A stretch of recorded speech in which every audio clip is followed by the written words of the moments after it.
ஒரு நேர்மையான குதிரை வியாபாரி தினமும் குதிரைகளை விற்றுக்கொண்டே இருந்தார். அந்த மார்க்கெட்டுக்கு ஒரு நாள் ஒரு இளைஞன் வந்தான். அவன் ஒரு அழகான, பலமான குதிரையை பார்த்து மிகவும் பிடித்துக் கொண்டான்.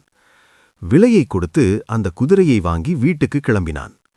பாதி வழியில் சென்று கொண்டிருக்கும்போது குதிரையின் மேல் கட்டியிருந்த பழைய பையை அவன் கவனித்தான். ஆர்வமாக அதை திறந்து பார்த்தான். உள்ளே என்ன தெரியுமா? விலை உயர்ந்த முத்துக்கள் நிரம்பியிருந்தது. ஒரு நிமிஷம் அவன் மனசு குலைந்தது. இது என் வாழ்க்கையே மாற்றும் வாய்ப்பு என்று ஒரு குரல் சொன்னது.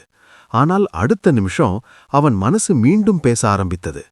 இது உன்னுடையது இல்லை, இது உரிமையாளரிடம் திருப்பிக் கொடுக்கணும்.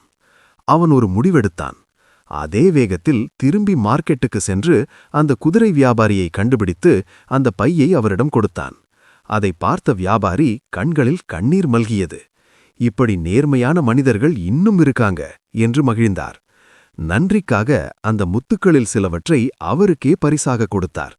அந்த இளைஞன் முத்துக்களுக்காக அல்ல, தனது நல்ல மனசுக்காகவே மிகுந்த சந்தோஷமாக வீடு திரும்பினான். கதை சொல்லும் நெறி: நேர்மை எப்போதும் நம்மை உயர்த்தும். If you want more video like this, like and